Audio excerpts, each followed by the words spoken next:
What's going on, everybody? Welcome to episode 2 of the Pat and Dan Show. I'm Pat. That's Dan. Dan, how are we doing today? Dude, we're doing, I think, very well, right? I Can't be can't doing complain, bad. bro. You can't be doing bad. No, if anybody's doing bad today, they have Then they're kind of not a real serious Yankee fan. problems. No, they should probably see somebody to talk to. Kind of like how Twitter suggested you do. But listen, Dan, I told you this before. We have a lot of fun things to talk about, and it's a completely different narrative than what I kind of suggested to you before the game started, right? Because before the game, we kind of hopped on a call. I'm like, Dan, what do you want to talk about? I was like, maybe we could focus it around Aaron Judge's struggles. Clearly, that's not a topic of discussion anymore. The Yankees came out in a blast today. And honestly, you kind of love to see them taking the series against the Royals, right? Because coming into it, we kind of mentioned how important it was to at least take 2 out of 3 because you want that momentum going into the Boston series. And I think they did just that, right? At some point last night, we were kind of looking at this series as being a total failure. We were potentially looking at a sweep, right? And all of a sudden, this team kind of did a complete 180, great comeback win last night, and kind of just a very pleasing, dominating win today, right? Yeah, for sure, bro. This series went from talk about a total flip of the narrative, bro, from 9:30 or whatever it was, 10 o'clock last night, bro. I was honestly getting to the point where, because I'm Mr. Optimistic like usual, if we lost that game last night, bro, it would have been hard after that to keep not forcing the optimism, but I would kind of have to accept this isn't looking good, because the story of the season has been 2 steps forward, 2 steps back, or whatever the saying is. So I mean, Gary Sanchez hitting that home run, you could honestly make the case that saved the season, because bro, if we were going into Fenway, just lost 2 out of 3 to the Royals, and you never know with the way baseball works and momentum, we lose last night, we could have lost today, Yeah. So I mean, going from thinking that we're losing a series against one of the not so good teams in the American League to winning that game last night in dramatic fashion, and then a relaxing victory that we very, very rarely have this season, a blowout. Not that it was too big of a blowout, but that was a fun game today, and I think we're all kind of riding high. No, bro, 1,000%. And I think we talk about this all the time, right? We talked about this when the Yankees kind of were on that big slide for a while. We mentioned how the Yankees have individual players who are performing at a good level, right? However, it didn't seem like that they were clicking as a unit just yet. However, I think today was a prime example of the Yankees just clicking as a unit, right? You look at the top 6 guys in the order, for example, right? DJ went 1 for 4. Judge went 3 for 3, 2 walks, 2 RBIs. Gary, we all know what Gary did today. He's just absolutely raking. Stan went 3 for 5. Voit with the home run. Odor went 3 for 4. And then obviously the bottom of the order is kind of brutal. But I mean, just saying that, you kind of understand how important it is that this lineup's kind of coming together as a unit. And this is what we were waiting for, right? We've been waiting on Judge and Gary to get hot at the same time. And now, I'm not trying to jinx anything because jinxes aren't real, but we could potentially be seeing Gary, Stanton, and Judge all getting hot at the same time. Yeah, bro. Literally everything came together today perfectly, and not just the offense, which, bro, I'm looking at the box score right now. It didn't even process to me that Stanton had 3 hits today. I know. And looking back, I know he did, but that's insane. And bro, flip to the pitching end of things. How about Jameson Taillon? 6 1/3 innings. This, you'd say this is his best start as a Yankee, no? 6 1/3 innings, 5 hits, 1 run, 6 Ks. Now we know he's much better off at home, but I mean, still, and I think I alluded to this in the last episode or the time I came on prior to that. If we need to, bro, I'm not disgusted by the idea of starting James Taillon at home in a playoff game if we need to. It's not the worst thing in the world. So I mean, if we need to, which I mean, hopefully we don't. But bro, it's hard to not feel good as a Yankee fan right now just by looking at this box score right now, and especially with Judge. We talked about it last week or on the last episode. With Gary Sanchez playing so well and kind of carrying the Yankees offense, what's it going to look like when Judge starts to get hot? Now, it is just 1 game, and you could say it's 2 games because he had a good game in the first game against Kansas City. So, I mean, if he's going to get hot, and he really did look good today, and can I talk about Judge's struggles real quick? Sure, yeah, go for it. I was thinking about it going into today, and you know how a big thing with Judge this season has been he's a little bit more aggressive. He's swinging on the first pitch a lot more. Well, it seemed lately over the past week or so, he'd been kind of in between on that, right? He'd been swinging at first pitches still, but they would be he'd be expanding the zone. It could be a curveball 2 feet outside. It seemed like he was swinging at it. And then what would happen is that was probably the way I see it, that was in his head. And then all of a sudden he's taking pitches right down the middle on first pitch. So I feel his approach was very inconsistent. But I mean, today, bro, he reached base 5 times. He was a triple away from the cycle, which did you see? There hasn't been one cycle yet so far in baseball. Yeah, which is weird. Yeah. And so many no hitters. So I I mean, know, that right? just goes Yeah, I to guess that show. makes sense. Yeah, Yeah, but yeah, I mean, 3 for 3, bro. 2 walks. Can I just read you off his slash line go real for quick it. while we're on the topic of it? So going into today, Judge's on base was 373. His slugging actually fell below 500. If you didn't know that, it was 493 going into today. So right now, after today, Judge is hitting 286 with a 384 on base, slugging 514. That's an 898 OPS. 16 homers and a 147 weighted runs created plus.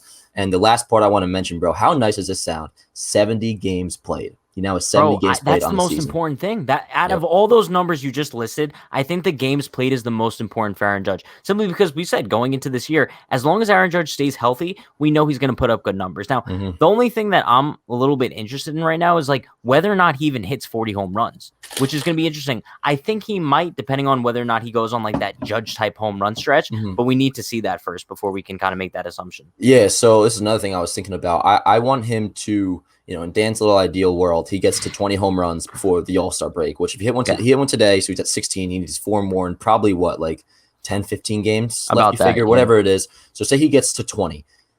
Like we said in the last episode, he hasn't gotten to that Judge home run tear yet. So if he does have that, I think it's quite possible he'll hit like at least 20, hopefully 20 in the second half, So I'm still banking on him hitting 40 home runs. 50 home runs, that would take like one crazy month where he hits like 20 in a month. That would be But unreal. I honestly do, like, I would actually probably put money on that'll hit over 40 home runs, like just over, maybe like fair. 41 homers, It's a fair argument. 100 RBIs, that's not that I really care about that. That's out of reach now, not even really his fault, just because for a good portion of the season, he wasn't coming up with runners on base. He probably won't even have 50 before the break, but we don't really pay too much attention to that. So, one more thing on the, in terms of the offense clicking, how about Rugi, bro? I feel like every time I tweet that I want him DFA'd, which, by the way, I still don't want him in the Yankees starting second baseman. That's Neither do I. People, bro, I cannot stand no one like should. But the people like with the little like gotcha moments, bro, where like you could say you don't like a player and they're not good, and then all of a sudden like they have a hard hit single up the middle, and it's like, how dare you talk bad about him? Like, listen, Odor, he had a really good game, a very, very good game. He had a good game today too. He had like 3 hits. But still, I don't all of a sudden think Odor is going to be like the Yankees. It should be the Yankees starting second baseman come postseason time. But that was a big home run. And those whole like gotcha moments, right? Yesterday on the Yankees lineup tweet, I kind of made a reply tweet. I'm like, can you guys please stop putting Rougned Odor in the lineup? And someone replied to me like after he hit the home run, they're like, well, how do you feel about that now? I still stand by that, bro. Exactly, he doesn't belong in the lineup. Like, just because like what you wanted to happen like didn't happen and it didn't work out, if it did happen, like that doesn't mean you were wrong by any means, And they always like when I talk about like Clint Frazier, for example, right? I'll be like, Clint Frazier, my famous tweet last week was that he's officially a bust as a Yankee, which I firmly believe at this point. He gets like one big hit, which he did the other day. He had a 2-run double, and then everybody's like, tagging old takes exposed under my tweet. Like I thought I was a problem with recency bias, but bro, like take a chill pill. Like at least give me a week of Clint Frazier hitting well before you start tagging old takes exposed. No, it's crazy because like you kind of look at those gotcha moments, and I think the only guy you could currently do that with is Gary Sanchez, bro. Yeah. If anybody was it was talking trash about Gary Sanchez like last month or so, being like, oh, like gotta bench him, DFA him, something, you could expose those people because now Gary Sanchez is at such a sample size. I have a video coming out about this, like on the channel tomorrow at 12 p.m. How Gary Sanchez has a very strong argument right now to be called the Yankees' best hitter. Easily, bro. You look at the numbers that he's put up over the past month or so, and there's not one guy in that lineup that I would one up in a position right now other than Gary Sanchez. And we talked about this kind of on Monday, even before like this ridiculous stretch he went on against the Royals. He's been top the Yankees leader in weighted runs created plus, right? So I mean, bro, and basically everything else too. Improved. Yeah, definitely only improved from that point on. But I think what Gary has just kind of shown is he still has that in him, right? 2016, he was easily the Yankees' best hitter. So I think once again, you could make a strong argument that right now, currently, Gary Sanchez is the Yankees' best hitter. I mean, there's different ways that you could mean that, so I want to try to get it out of you the way like I think you actually mean it. I'm not sure.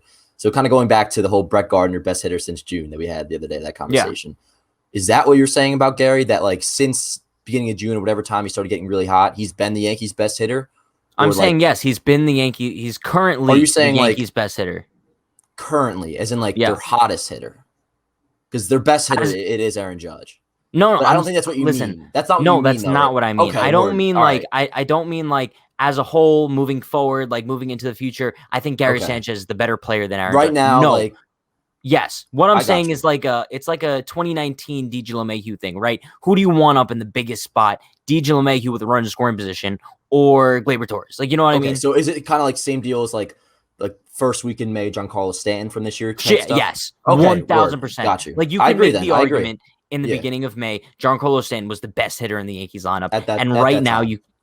you could make the argument that Gary Sanchez I easily. agree with you. Me, the way I would phrase it is just I think he's the hottest hitter, but I know what you mean. Like you're not wrong in saying that. Yeah, he's been insane, bro. And that home run today, bro. Like I love when he pulls a homer, bro, and it's a no doubt. Like that homer last night was dope. But like off the bat, it was I hit hard know. enough. I didn't know if that was gonna carry all the way or like, be high enough to get out. But like, bro, that homer today, like right off the bat, like the pitcher too, he knew it. Anthony Swarzak, like that was an absolute bomb, bro. Yankee And like legend, by the way. yeah, bro. I mean, I feel bad because Plouffe, I'm pretty sure, is cool with him, but like he just has one of those faces I just want to punch. Don't tell him I said that, but he No, just, yeah, I no don't one's know. gonna tell him. But anyways, one more thing. 3-run home runs, bro. I feel like we haven't seen him that much this year. I Like, know, aren't they because no so one's ever on rare? base. True. That's it. Yeah. That's But exactly like, I why, feel bro. like, Anytime I someone feel like gets it's on just base. like I mean, this is definitely not right, but I feel like I can remember like less than 5 like this year. I mean, that's You definitely might not be true. right. There's more, I'm No, you sure, but might be like that's right. insane. It If has to be someone in less the than chat 10. could pull up that stat, let me know. Yeah. But kind of like touching on Gary Sanchez still. I know, like I talk about this a lot in the video that's coming out tomorrow, but I think that, bro, it's actually crazy to see just the renaissance of Gary Sanchez, right? That's kind of like the only way to describe it because Dan, you remember watching Gary Sanchez in 2016, even at parts in 2017 too. When was that ridiculous month he had in 2017? Was it June, August. August, right? Yeah. I never thought that we would see that Gary Sanchez again. Okay. And that's kind of why I am pushing that narrative that he's currently the Yankees' best hitter. Because, bro, I never thought we'd see this guy again. You could say that he's carrying the Yankees offense right now. And I never thought there would be another day where I could say Gary Sanchez is carrying the Yankees lineup. I feel like that we're in 4 years ago, bro. You watch Gary Sanchez at the plate and the confidence is there. The plate approach is there. The discipline is there. This is a much different Gary Sanchez than we even saw in 2019 when he had a pretty decent year and he went on a little hot really streak. a very good year in 2019. But Bro, it was I a good year, but this is a much different Gary. I agree a lot with what you're saying, like at the end there, like his approach, like the way he looks at the plate, like his ability to go opposite field, like that has impressed me and quite frankly surprised me after like the abysmal 2020 season he had last year. Because I always figured that like if you give Gary consistent playing time, he will run into some sort of a hot streak. Now, whether that's just hitting home runs while we're down by 10 runs or something like that I always figured he would get because he simply is too good of a hitter and he'll run into some pitches, some mistakes that he'll take deep. But like, bro, like the approach that he has at the plate right now, like this honestly, right now at this point in 2021, this is definitely the best that he's looked since. I'm gonna go past 2019, obviously past 2018. Like, I guess probably since that August of 2017 stretch. 4 years and ago. honestly, bro, like maybe even back to 2016 because like I don't like remember like, exactly how good he was. I know he had put up insane numbers. I think he had like 12 homers in August, but just like stats aside is what I'm saying. Like the approach, like the way he actually looks at the plate, like the confidence, it's insane. And while we're here, I have his season stats, bro. Like it's insane. So he's hitting 242, which for a catcher and for Gary Sanchez, especially after last year, like that's good. That's really good. But bro, just look at the on base and the slugging. We have a catcher that 3 months into the season now has a 346 on base and is slugging 505, bro. That is ridiculously good. Not even just for a catcher, but just in general. And his weighted runs created plus is 131. That's really good. Really good. Bro, it's actually stupid. Like looking at these numbers, and it's also like shameful that Gary Sanchez is not leading the American League All-Star vote when it comes to catchers right now. Martin Maldonado is batting like 150, and I think he's in third place. That's a topic for another day. Before we kind of move on to topics here, I want to say one more thing about Gary Sanchez. I think that this is only the beginning. This might be like a real hot take. I think this is only the beginning of the Gary resurgence. I understand like he's putting up ridiculous numbers right now, but I truly think that we're not going to see Gary get back to that 2020 pace at all this season. Obviously, he's going to slow down a little bit, right? Just because that's who Gary is. He goes on these hot streaks and then goes through cold streaks. But I think at the end of the year this year, we're going to look at Gary Sanchez's stats as a whole, and he's probably going to finish with like a 230 batting average and 30 home runs. And we're going to look back at the season and say, damn, maybe Gary deserves a contract extension, referring back to what we were talking about a few weeks ago.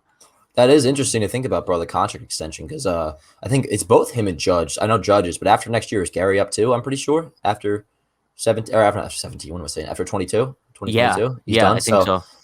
I wonder if they would extend him. I mean, he's going to have to finish strong, and I still feel like they might wait a little bit because, I mean, you could always give him an extension halfway through next season, which I'm not sure who his agent is. He may want to hold off till the offseason for that. But like, bro, like I would 100% before signing Gary Sanchez to like a long-term extension. But like if he's this confident in himself that he's going to be this kind of hitter for like years to come, he may want to wait till free agency. Because if he puts up these kind of numbers next year, bro, like we're talking like, bro, like he would get, I think, more than JT, no? Like with the offensive numbers. I mean, the defense would come into play. You know, if he I feel like if he keeps putting up like slightly below average defense, like people aren't really going to care about it that much with how good his offense is.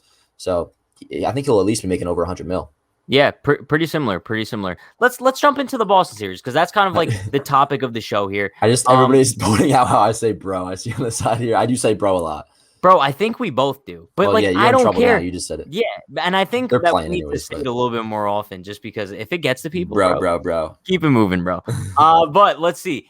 Predictions for Boston. This is kind of like the topic I want to go with here, just because we mentioned earlier on how the Yankees taking 2 out of 3 from Kansas City was so important, especially going into this Boston series, that we can make the argument of, I know I've said this so many times this season, arguably one of the biggest seasons of the year, right? You're going right up now. It is the biggest season of the year. Currently, 100%. Yes, for sure.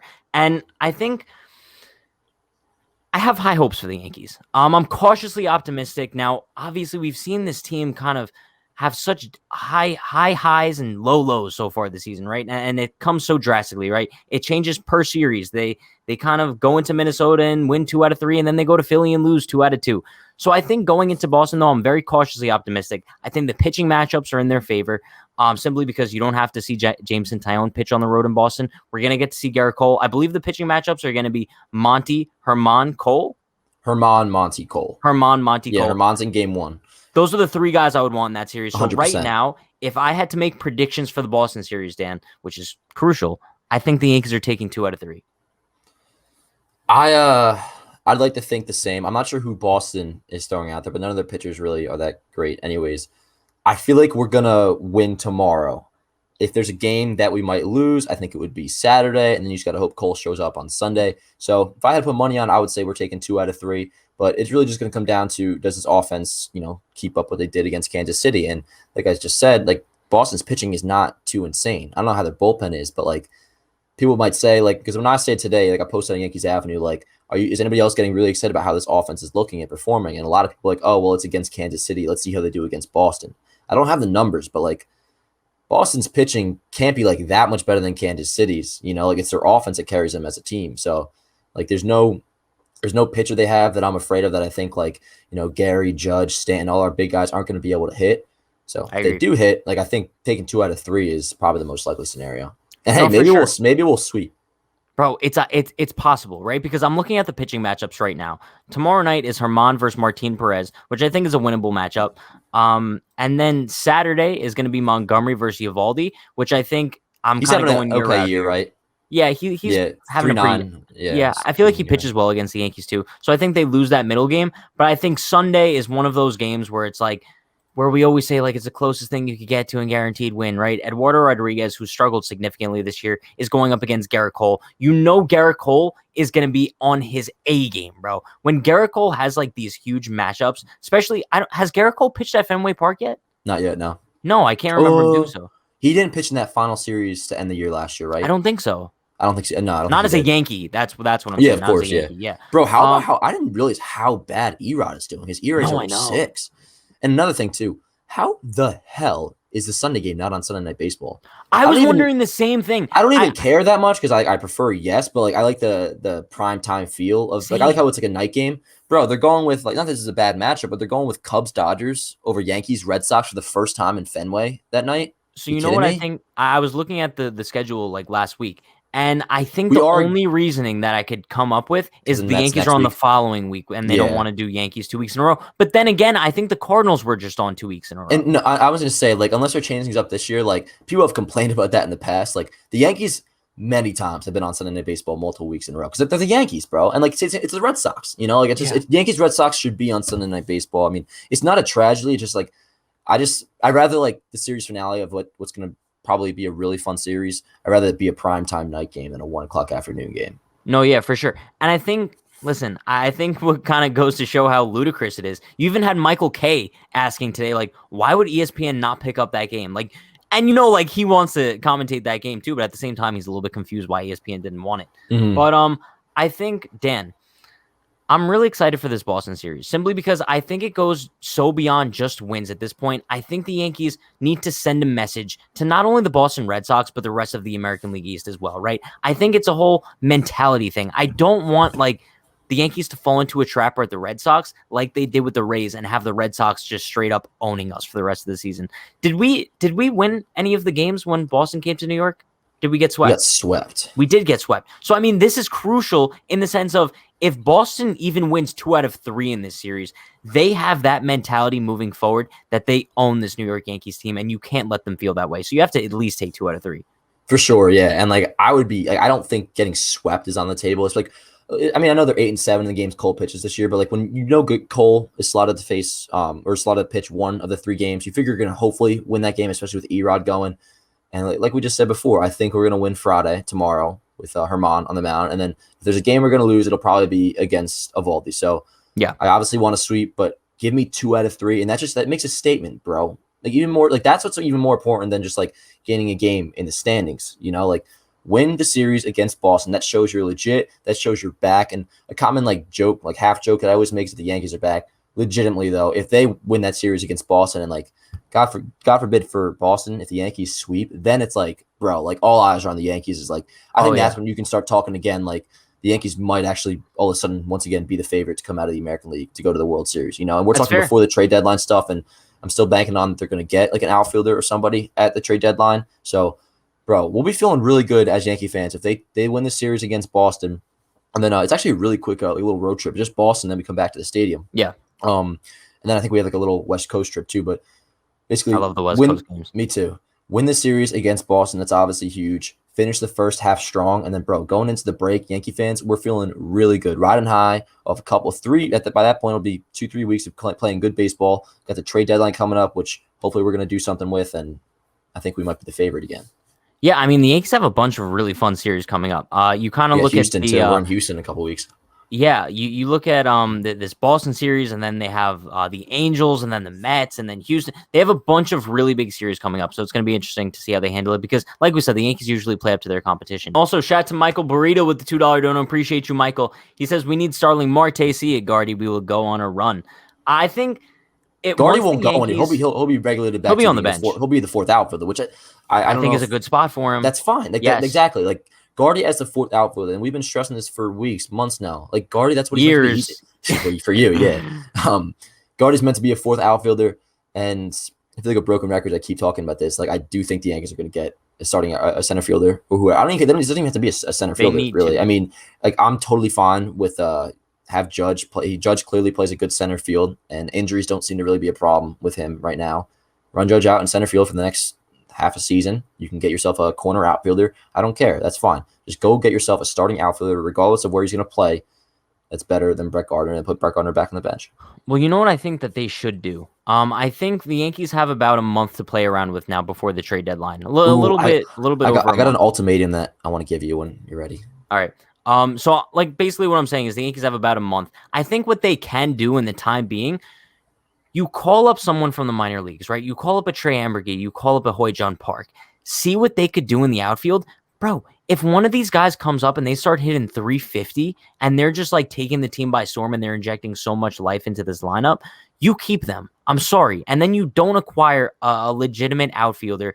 You keep whoever you call up, whether it be Park or Ambergy, if they're raking, and you use the assets that you would use to acquire an outfielder, and you acquire a starting pitcher. Sure. But let me say this. Say Ambergy comes up and he performs well, right?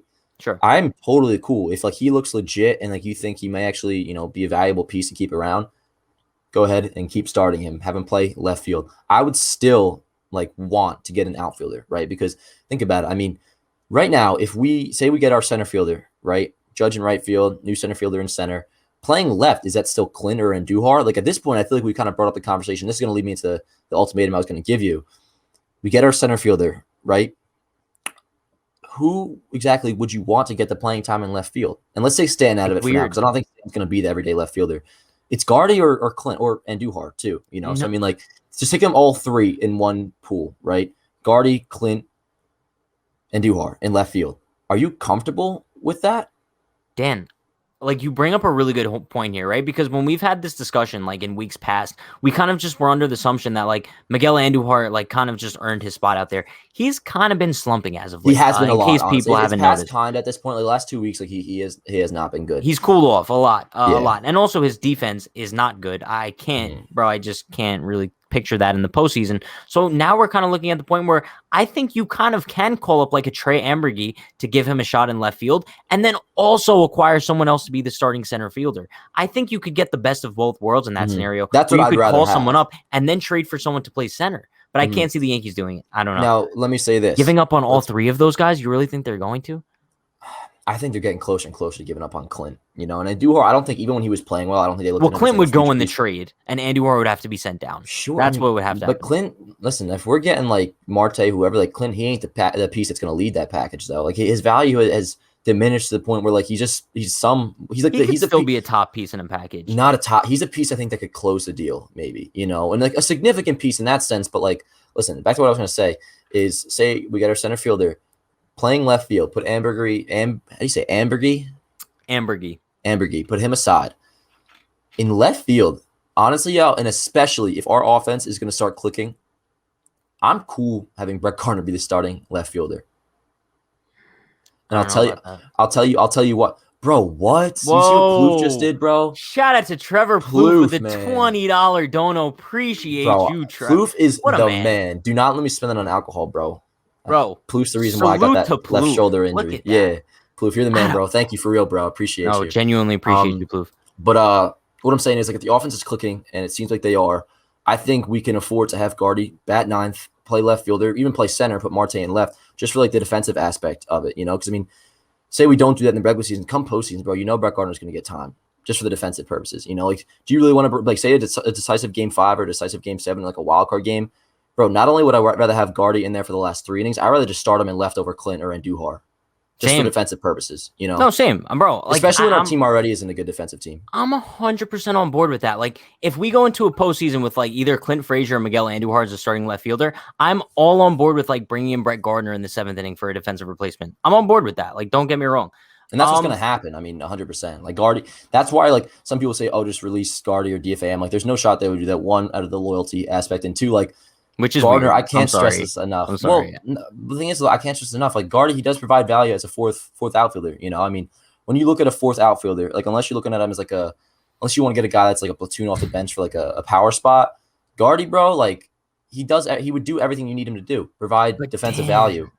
Dan, like, I hate to kind of like go on this discussion again, but I feel like every time we always say like we would like Brett Gardner as a fourth outfielder, Brett Gardner will never be a fourth outfielder as long as he's a part of the Yankees organization. It's just not happening. Even if the Yankees do kind of acquire somewhere else, they're always going to find a way to put him in the lineup at least 3 to 4 days a week. No, because the thing is that we've had players that have like provided Gardner an opportunity to play, you know, like, but Dan, no, let me finish this. I'll give you the one thing. Gardy starting over Clint those 2 games at the beginning of the season, that was whack. That was ridiculous. Shameful.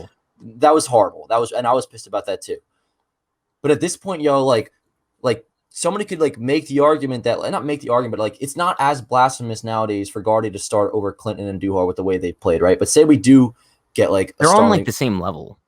Sure, but that's what I'm saying. So like it's a fair playing field. Say we get like a legitimate starting outfielder, like they're assuming he's good, and if it's like one of the Martes he is, Gardy won't be able to start over them because they're going to be better than Gardy, right? Like every player that Gardy has like started over, really just Clint, like this year, like Clint hasn't provided a case to make you think that Clint should be starting over Gardy, right? Besides that, like I said in the beginning of the year. No, but it's not that. What it is obviously if the Yankees acquire like a Starling Marte, Ketel Marte. But that's what we're talking about, though, right? No, but kind of what I'm talking about is if the scenario that we mentioned, right? The Yankees call up a guy like Trey Ambergy to kind of give him a shot in left field and then acquire a center fielder and then have Gardner as the fourth outfielder. I still think that Gardner would take playing time away from Ambergy. I don't think Ambergy would get a legitimate shot with Brett Gardner on this roster. I truly don't. Yeah, I mean that's fair. It'd probably be the same deal as the Clint situation. Yeah, but like, it'd be the same Clint situation. But honestly, like at this point, when like Ambergy, he's not even up yet, which I know like you and I kind of do want him up right now.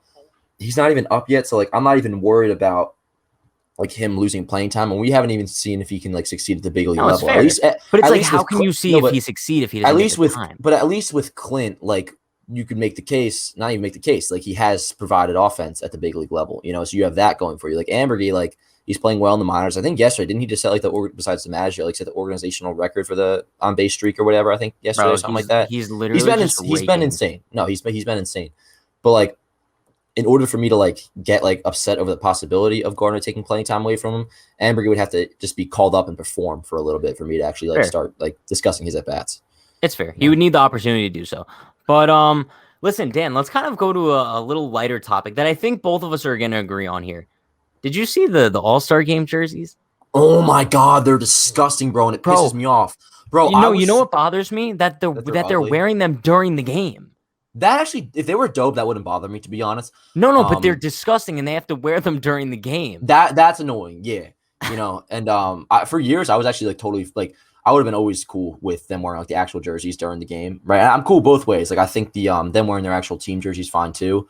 But like, bro, they're that's fine with me. Like, I don't really have too much of an opinion on it. But like, dude, the jersey is absolutely hideous, and I'm so pissed off, bro. Because like, excuse me, I've been looking forward to getting a Judge All-Star jersey this year so bad, and like, I have the one from 2017, which is dope.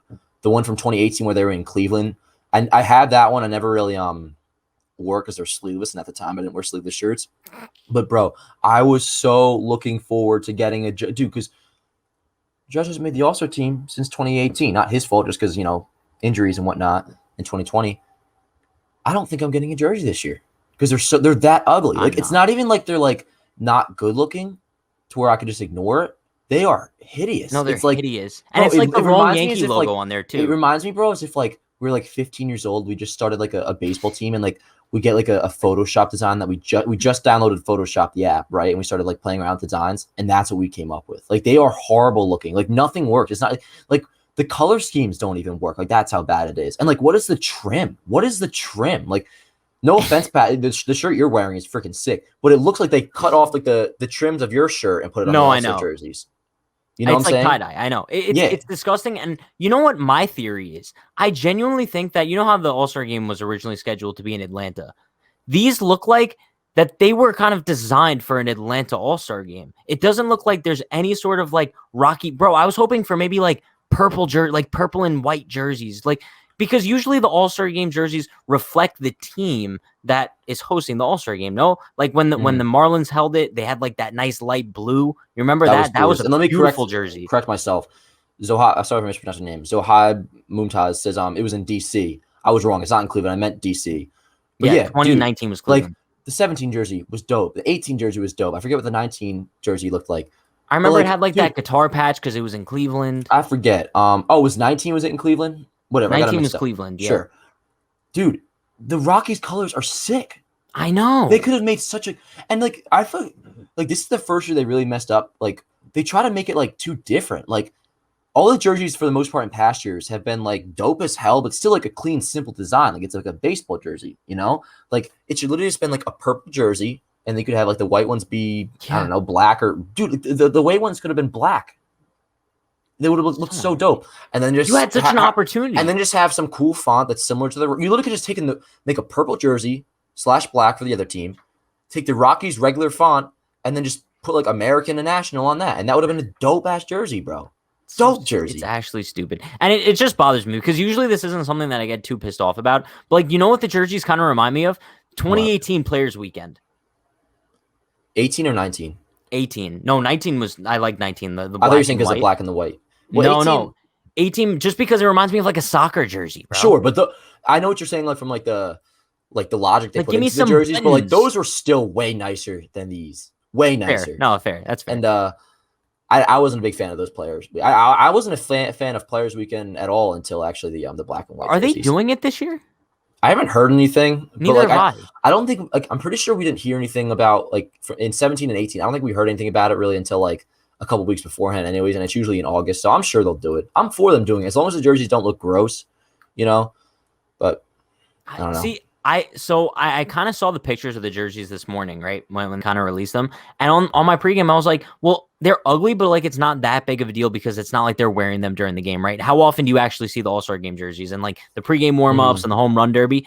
But like Now that they're actually wearing them during the game, now it just bothers me a little bit that we have to see them so much more. That's kind of the bottom line. See, that's where I totally will agree with you because, like I just said, like I don't really have an opinion either way. Like I'm cool with them wearing them in game, but like these jerseys, like that, the 1 year, yeah, the 1 year, facts. Like the 1 year they're gonna wear them in game. You put the ugly dude. Not even just like MLB, like the ugliest jerseys I've ever seen from any sport, any organization, any level of like bro, going to like Pop Warner all the way up to Olympic jerseys to MLB jerseys. These are the ugliest jerseys I've ever seen in my life. It's stupid. It's stupid. But I guess kind of since we're on the All-Star game trend here, right? Dan, are you upset that Judge isn't in the home run derby? Because I'm ecstatic that he's not. I kind of like how he said like he's not going to be in unless it's in Yankee Stadium. I was talking about this the other day. Yankee Stadium needs to hold an All-Star game like sometime soon. They haven't held one in the new Yankee Stadium. They didn't in the old stadium in the final year in 2008. I would love for the All-Star game to come to the Bronx. Bro, imagine like a home run derby in Yankee Stadium. Oh, it'd be sick. And that's what he said. You know, he's not going to consider it until it comes back in New York, which I wonder if that also opens like the possibility up for if it went to Citi Field, which they've had the All-Star game more recently than Yankee Stadium, but I'm not sure if I'm not sure if he meant just New York or I think 2013. Yeah. Or just Yankee Stadium. But no, that would be sick. But also too, you know, like last time we had it was 2008, the last year the old Yankee Stadium. So do the math. What is that? There's been like, was that 14 years ago? 13, whatever it is. So like that means there's 30 minus 13. What is that? So there's 17 other teams as well that could, you know, get it before us. But I do hope that, you know, in the decade of 2020s, we'll get it back in Yankee Stadium. And then hopefully when Judge is still in his prime, like that would be an absolute show.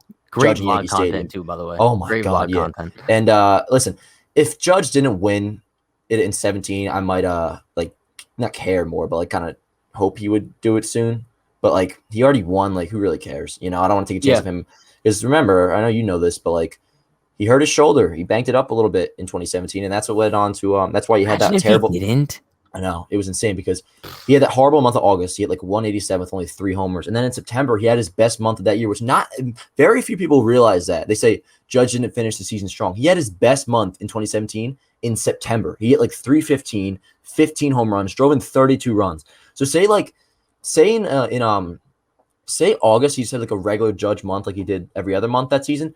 He legitimately probably could have hit 60 home runs. Like he probably would have, or for sure he would have came as close to like Stanton did. He would have had like more than 57, 58 home runs. But kind of like going back to the Yankees here, right? Like we mentioned, huge series this weekend against Boston. Dan, there's one guy, I think you know where I'm going, who returned to the lineup this week that I think like no one really talked about when it happened, right? Just because like, oh, we knew Luke Voit was returning to the lineup, but it wasn't as big of a deal just because the whole talk was Gary not being in the lineup on Tuesday, right? But I think I'll tell you, I talked about it. I did talk about it. Oh, yeah. Voit coming back was big, but yeah. No, yeah. I think that we kind of need to acknowledge how important Luke Voit is to this team, not only offensively, because the Yankees' first basemen were the worst in the league. We're talking a combination of like Jay Bruce, Mike Ford, Chris Gittens, DJ LeMahieu. Like they were just not getting any production from that first base position, a position where you're supposed to get your maximum production. So now that Luke Voit's back, he's raking off rip, which I wasn't expecting, to be honest with you. I wasn't expecting him to come off the IL and just rake like this. Not only that production. Usually when you come off the IL, you have like the classic IL run. Exactly. And not only the production that we're getting, but that energy we're getting back in the clubhouse in the form of Luke Voit, bro. We know that he's one of the leaders in that clubhouse, and I think he came back at the perfect time for this Yankees team. I think it's so huge for this team. Like you said, not even just like the offensive performance, but like, bro, like from the leadership aspect. I think, and I just started to realize this recently, like this weekend, or not this weekend, this past couple days of him being back. Like I think the Yankees have 2 different types of leaders in their clubhouse. One is obviously Aaron Judge, who's very Jeter-like, leads by example, right? And then they have like that, how to describe it, like Voit. He just like that badass vibe of like, he has like the, like he'll give you the quote where Judge won't, you know, that is badass as hell. And I tweeted this out yesterday. He had such a good quote that honestly gave me chills. Like he brought up how he's like, I know first base production for this team has been like, we've lacked it this year, and that's all my fault for not being here. So I knew I had to come here and do damage. For sure. And so far, bro, he's played, 3 games? Like, from the very first, that was dope. The very first pitch, going deep with an absolute bomb. And then we have so many good highlights for the World Series film. Oh, dude, absolutely. It's crazy. And side note, did you see the graphic put up yesterday? You know we're second in baseball in comeback victories this year? Yeah, which is But crazy I to know think it's about. insane. Which We're like you probably could number twist one in it. heartbreaking losses too, though. Yeah, like Like, you could yeah, twist it in like a bad way where it's just like, oh, we're always down in games, it seems, and we very rarely have like laughers. But that's something to be said for that. That we're 20 or we're second with 20 comeback wins this year. But anyways, back to Voit. Like, and I'm just thinking about it now, bro. He had an incredible series from that first home run that he hit, and then the walk-off hit last night, which I thought that was gone off the bat. He did same. too. He did the finger Yeah, thing, yeah. which reminds me of our first time hanging out, Pat, Oh 2018 my wildcard game. god, Good I ass thought that time. was gone too. Me too. I thought that one was even more gone, especially Same. because that was a short porch. Or would have been a short porch job. And then had that homer today. Like, dude, like this really could have been what we've been missing. Not even just from like the offense that he provides, but just like the overall vibe he provides.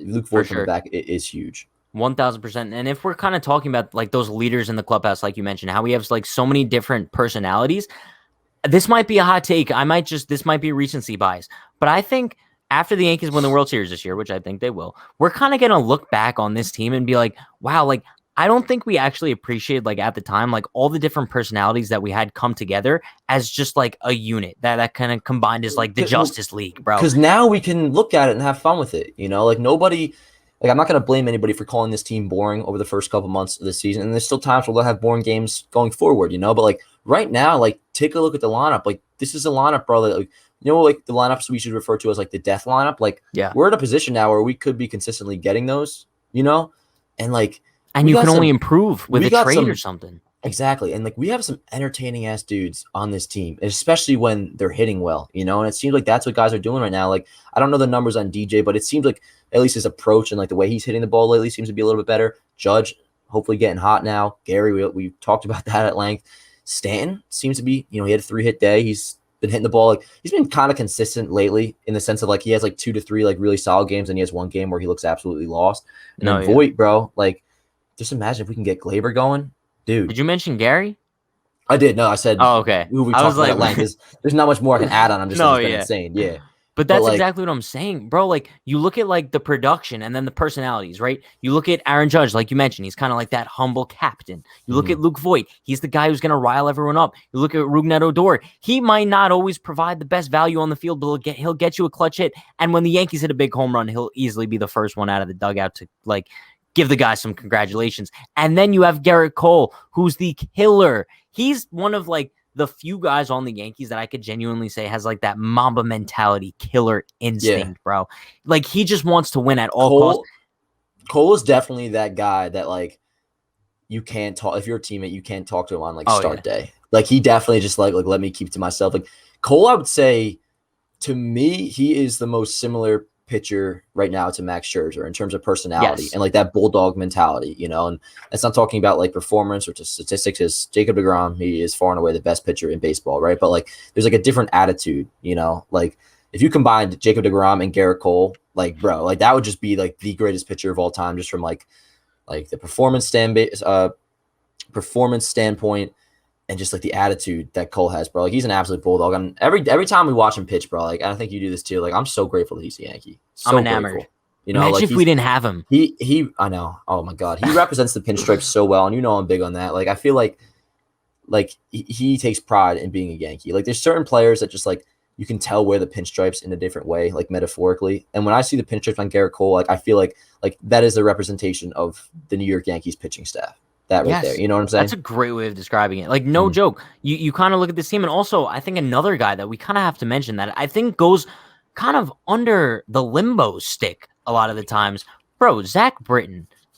He's a leader in that clubhouse. I know he's not kind of like the most vocal, but I think the fact that he's also like the Yankees players union rep also just kind of goes to say a lot. Yes. Like he's a leader in that clubhouse. He's only been around since 2018, but he's also one of those guys. So I think the point that we're trying to make here is going down the stretch. Obviously, the Yankees do need to acquire whether it be like a starting pitcher or an outfielder. I think right now, though, they have a solid group of guys that can carry them to a point that's good enough to keep them in the hunt until they add like that 1 or 2 pieces to really put them over that hump.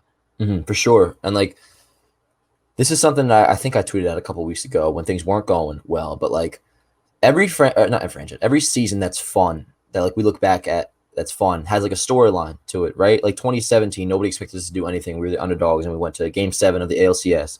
2019, everybody and their mom got hurt, and we still ended up getting through that, won 103 games, got to the ALCS. This year, bro, like the story very well could be that we got out of the gates really slow. Worse Really than 09, slow. where we had a bad first month in 09. Everybody talks about it. A-Rod came back and saved the day, right? This, like, you could look at it, the season's like changed, like in the Buffalo series, for example, right? What is that? Middle of June. That is quite the story, bro. And that's how the season could turn into one of the more fun seasons that we've had in a long time. When we went from thinking, like, listen, a good portion of this fan base, bro, and they still probably do, wanted the Yankees to sell at the deadline. That's certainly not happening. Someone's calling me right now. We were debating it. It was a very reasonable debate. I was never for it, but that just shows like position this season was in. You know, like things were not looking good. And then listen, we're still like technically not in a playoff spot right now, so I don't want to get ahead of myself. But like, you know what I'm saying? Just from the standpoint of they're trending in the right direction. Like, though. Yeah, they are. Like that could be this season could turn really fun if we go on a run. Really fun, because it all just comes down to when you're not expecting it and you do get it, like you do make the playoffs and you do play well, it's more fun than anything. Like that's why 2018 1000%. wasn't all that fun in a way. Like you look back at 2018, like we kind of just did what we were supposed to do. We just won 100 games. Like we started off a little bit slow though. That was like a week or two, really. I mean, we had about the month of April, I would say. No, that was like we had like the first 2 weeks were rough. You know, like we had that bad series in Boston, and then we went on that crazy like 19-2 stretch. Whatever. The what's the word I'm looking for? I forget. But like when things are going against you, what's that word? The adversity. Adversity. The adversity we faced in 2018 was nothing compared to like that we faced so far this year and struggling. 19 with injuries and 17 with just being like not expected to do anything. Basically, what I'm saying is that's what makes the season fun. And if we end up making a run this year, it could be one of the more fun seasons we've seen in a while. I agree. And chat, never forget every single night on these post games when the Yankees would have a brutal loss, I would tell you guys that the Yankees are still winning the World Series, and I'm sticking with that. I'm sticking by that until they get eliminated from the playoffs.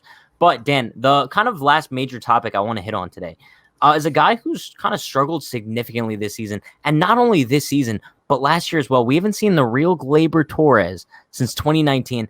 And at what point do we kind of start to get concerned about him? Because at the beginning of the year, when we were kind of not seeing Gleyber perform too well, and then he picked it up in May, and just we saw like contact Gleyber. I was like, listen, I'll be satisfied with Gleyber Torres if we see him hit like 280 this season and he only hits like 15 to 20 home runs. I'll take contact Gleyber Torres. But now in the month of June, he's worse than he was in April to start off the year, and we're not seeing contact Gleyber or power Gleyber. He's like somewhere in between, but isn't producing in either fashion. So at what point do we start to become concerned with like this lack of production for the past 2 years?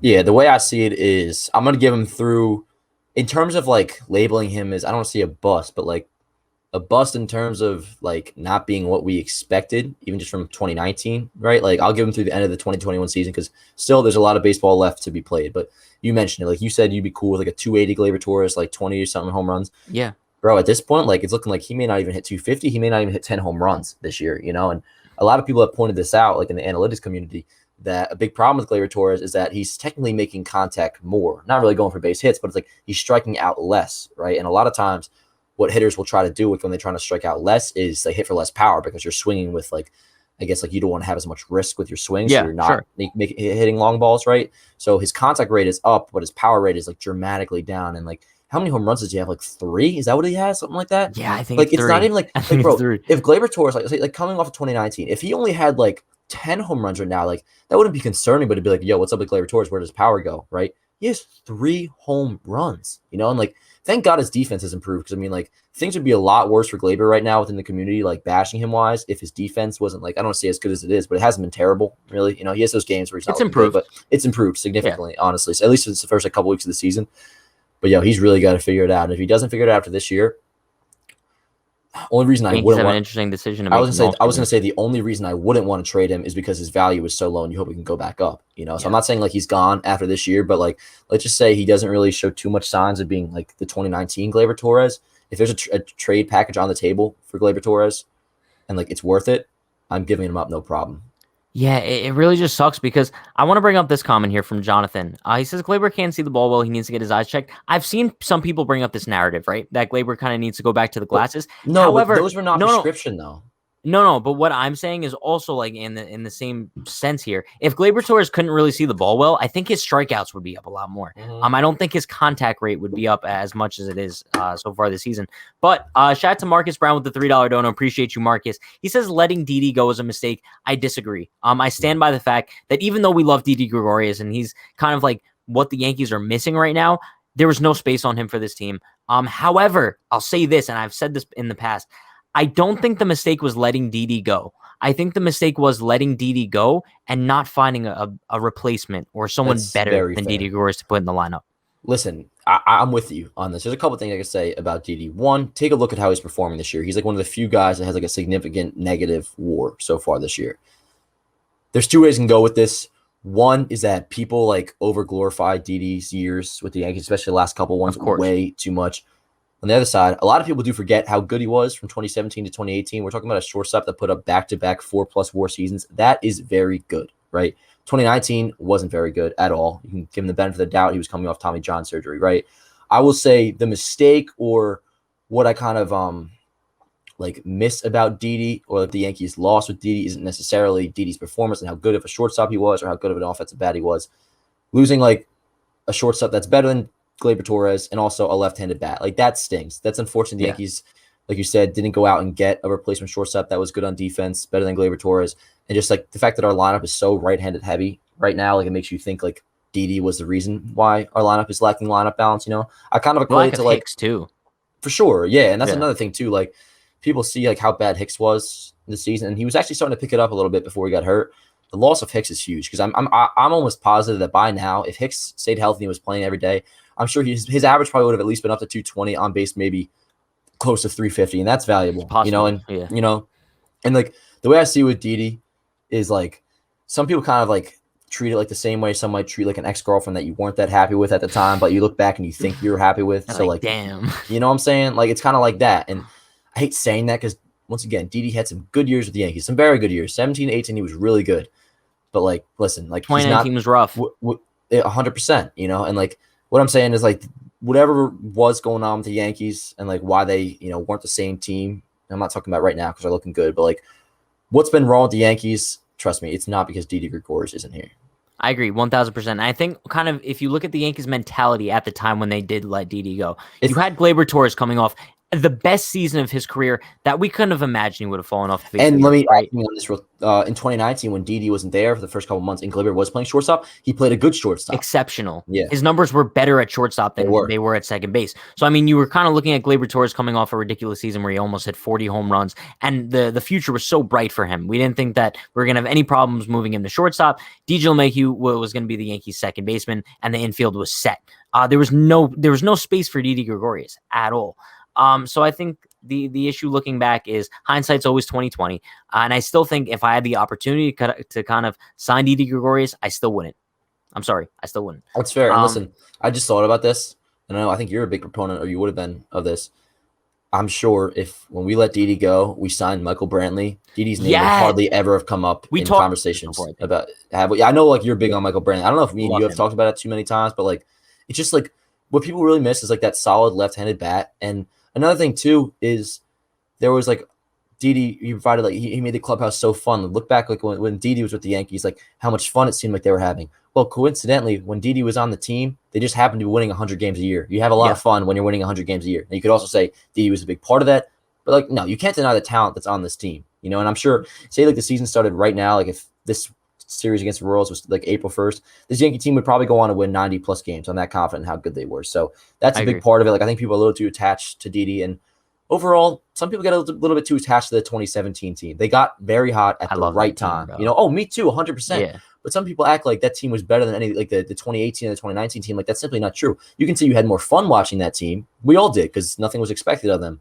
But like, do you want Chase Headley back too? You know, like. No, exactly. I think it's almost the same. It's the same, but exactly. And that's like, I don't blame them for it, but just like, you gotta like dig deeper into it and think like, what do you really miss? You know, you miss like the team winning. And right now, not right now, but you know what I'm saying? Like this season, like it hasn't been the same as past years. And they think that's because Didi Gregorius isn't here, which is silly.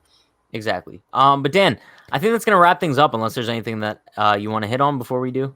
I mean, Aaron Judge is back, so I don't really got to talk too much about that. Fair, bro. So is Gary Sanchez. I think the Yankees are turning in a right direction going into this Boston series. Hopefully, they take 2 out of 3. Let me say one last thing. Yeah, it all really it either starts or stops with the Red Sox series. Like the Renaissance of the 2021 Yankees. Like it all really like we've all made jokes in a way like the season begins tomorrow. Like the season like legitimately feels like it begins tomorrow. Means everything. You know? It and I'm gonna try not to get like start. If we lose game 1, I'm gonna try not to get too riled up. And I told myself this after the first game in Kansas City. You know, like I think back to like the Oakland series. Like, listen, okay, if we lose game 1, there's still 2 games left, and one of them we got Garrett Cole on the mound. So hopefully we win tomorrow, right?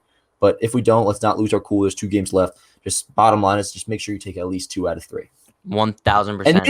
And maybe sweep. If you sweep this, the World Series is so bad. Like, Pat, I'm hitting you up. I'm like, which hotel are we staying at? Oh yeah, for the parade? Oh yeah, you know. But yeah, no, we'll make our parade plans on Sunday if the Yankees sweep. But with that being said, appreciate you all for stopping by. You guys know the deal. Pat and Dan Show. This is episode 2. Really do appreciate all the support you guys have given the show so far. Be sure to follow up all of our socials, Pat and Dan Show, on just about everything. We're going live Monday and Thursday after every single Yankees game, and if it's an off day, we'll be going live at 9 p.m. So stay tuned for all those episodes. Yeah, Dan? Oh yeah, let me 1 second. But there's also speaking of like the schedule, there was a scheduling conflict almost, bro. I almost thought I couldn't make it today, but I'm here now. I'm kidding. I was definitely gonna be here. We're always gonna be here every Monday, every Thursday. It threw me off with the 1 o'clock game today. But also too, I just want to plug. There's always a produced version of the show that goes up the next day on the Dan and Pat Show channel.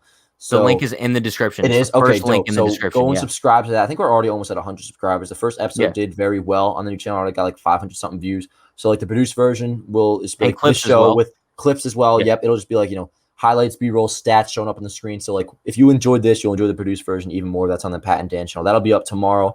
Typically around like 12. It'll be up. So yeah. Once again, appreciate you all for stopping by. Be sure to like, comment, subscribe, turn on post notifications for more. We're going live, like I said, every Monday, every Thursday after the Yankees game or at 9 p.m. if the Yankees are off.